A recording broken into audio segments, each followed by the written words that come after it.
Hey friends, wow, we're at that time of year again. Can you believe it?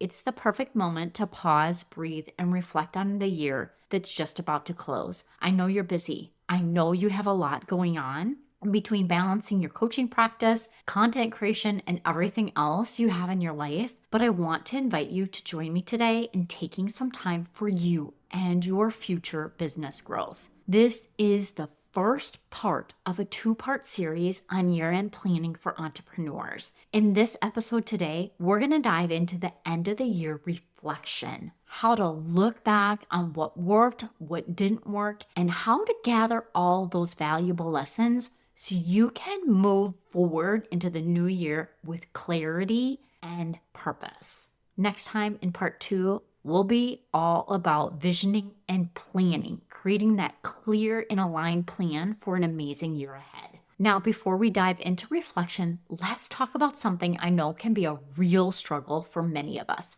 planning. For some, planning can come naturally, but for others, it can feel overwhelming, daunting, and frankly, easy to resist. Planning takes time, focus, and attention. It asks us to sit down, organize your thoughts, and really get clear about what we want, and that can feel like a lot, right? It's easy to procrastinate or avoid the process altogether. Sometimes it feels simpler to just fly by the seat of your pants and deal with things as they come along. I get it.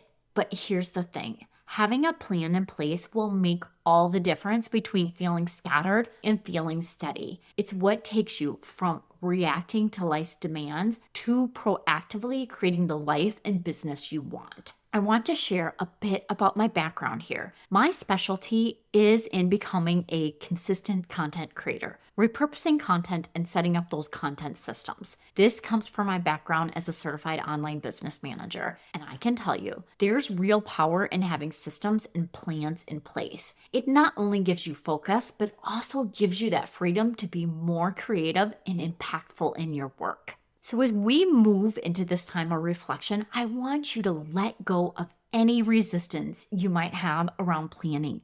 I want you to take a deep breath and know that this is the moment just for you. There's no right or wrong. It's just a chance to get clear and prepare for something amazing ahead. So I want you to grab your journal, or if you would like, I have a planning freebie. I'll go ahead and put the link down in the show notes that walks you through all of this. And of course, a cup of coffee or your favorite cozy beverage, and let's dive into this time of reflection together. I want to start by talking about why reflection is so important. It's easy to keep moving, right? You feel like you're doing something that way, to jump into the next big thing without taking that beat to understand what happened over the last 12 months. But reflection is like pressing the pause on a movie. You get to zoom in on the details you may have missed when everything was moving so quickly. Reflection isn't about dwelling on what went wrong.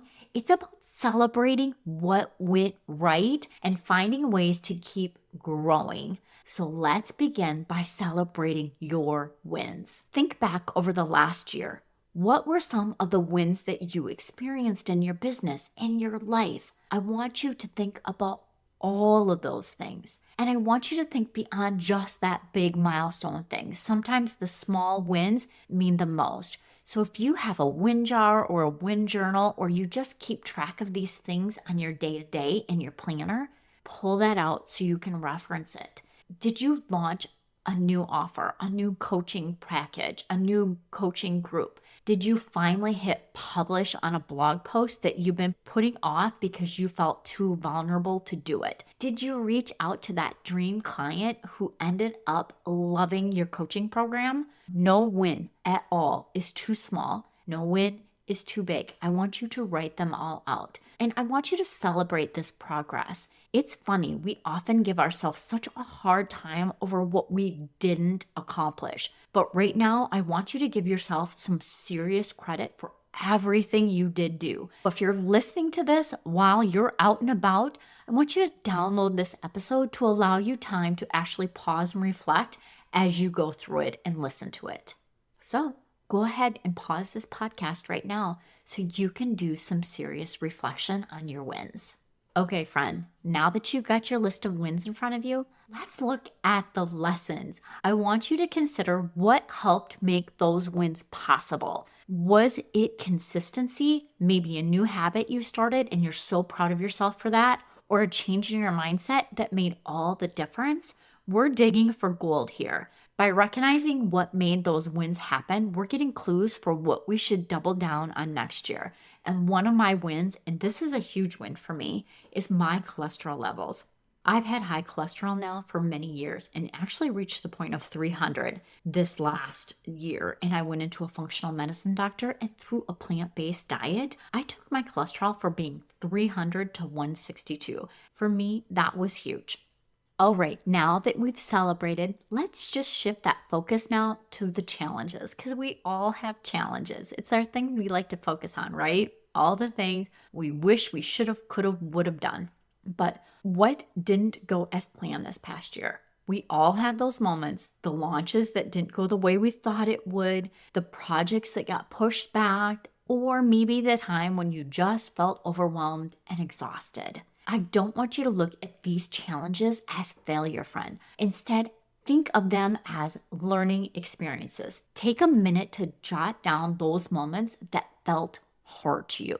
What were some of the things that didn't work out how you had hoped they would? And here's the question I love to ask myself. What could I have done differently? It's not about beating yourself up. It's about finding areas of growth. If you look at that challenge from a place of curiosity, what comes up for you? I want you to be super curious when you're going through this. For instance, I had a project that didn't go quite as planned because I spread myself too thin. I wanted to tackle everything at once. I learned that focusing on one major thing per quarter is where I thrive. So I took that lesson, and now I remind myself, more focus, less overwhelm. I talk about it with building bridges. If you're going to build 3 bridges at one time, it's going to take you a really long time to do it, and you will feel overwhelmed. But if you just build one at a time, it's so much easier, and it happens so much quicker because you're just focused in on that one thing. One more thing I want us to reflect on is distractions. Because as entrepreneurs, let's be real, distractions are everywhere. Did you stick to your goals this year, or did you find yourself hopping around from one shiny thing to another shiny thing because you're just like, this is going to be the thing that works for me. This one's going to work for me. The other one didn't work for me, because you're pushing so hard to get to that next place and you're not actually pausing to enjoy the process. It happens to all of us. It's easy just to get pulled off course by your new ideas, your unexpected opportunities, or just the demands of your everyday life. And sometimes those distractions are necessary pivots, but sometimes they're just that, just distractions. So take a moment to identify what pulled you away from your goals this year. Was it a shiny object? Or was it something that genuinely needed your attention? Understanding where your focus went is so powerful because it helps you to realign for the next year. And now it's time to take a look at your numbers. I know this part isn't always the most fun, but numbers tell a story that we can't ignore. How many clients did you serve this past year? What did your profit and expenses look like? How many people joined your email list? How was your website traffic? And I just want to pivot back 1 second to your profit and your expenses, because one thing that I find with service-based and heartfelt entrepreneurs is they don't necessarily always price their courses or their coaching right to be able to be profitable and successful. So you need to actually look, did you set yourself up for success with the amount that you were charging for your services to meet those expenses? And if not, then you either need to reduce your expenses or you need to increase your rates. When you dig into those metrics, you can find the stories and opportunities. I had a client recently who felt so down about a launch. She thought it was a failure. But when we looked at her numbers, we found that her conversion rate was actually great. The problem wasn't her program, It was that her traffic was low, and knowing that gave her a clear action step for next time. Focus on bringing more people into the launch. So building up your email list before your next launch is exactly what she needed to do in this situation. So that could be either running ads, or if you're not into running ads, like how can you be just trying to build your email list for a whole quarter in order to up the amount of people that you can convert? I hope that makes sense. So I want you to be honest with your numbers, but also be curious. What are they telling you about your business this past year? All right, friends, we've gone through a lot today. We've celebrated wins, we've dug into the challenges, and we've examined the distractions, and we've gotten real with our numbers. This reflection is the foundation you need before you start planning for the next year. Reflection brings clarity, and clarity is what guides you in creating an incredible plan for your upcoming year about understanding where you've been so you can move forward with purpose. I want you to take some time after this episode, maybe later today, maybe this weekend, to really sit with these reflections. Write them out, let them sit on the page, and let them guide you. And remember, this is just part one of our journey. In the next episode, we're going to take those reflections and turn them into actions.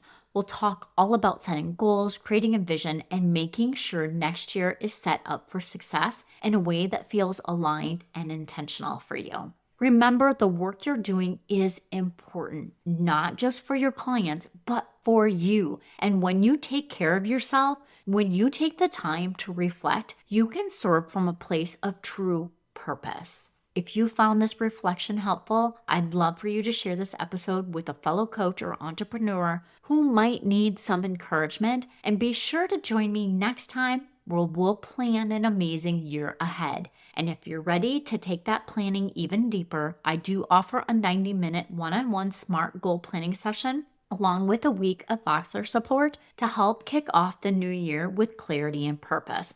I do only offer this one time a year, so be sure to grab that if you need that little extra help and guidance through creating your goals and truly aligning with your vision. Then take care of yourself, reflect deeply, and keep moving on, friend. Thank you so much for your time. I appreciate you, and I hope you make it a wonderful week.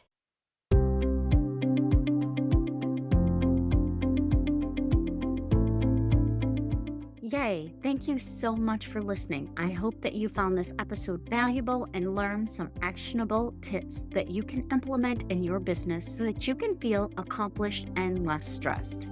If you enjoyed this show, please take a quick minute to share this with your business bestie, subscribe, and leave a review. It helps me reach more business owners just like you. And if you have any questions or topics you'd like me to cover in future episodes, please reach out to me on my website. I've created a form just for you. Remember, with the right system and mindset, you can achieve the success your heart desires. Thank you for tuning in. I look forward to chatting with you next time. I appreciate you, and I hope you have a wonderful week. And don't forget, let's grow, friends.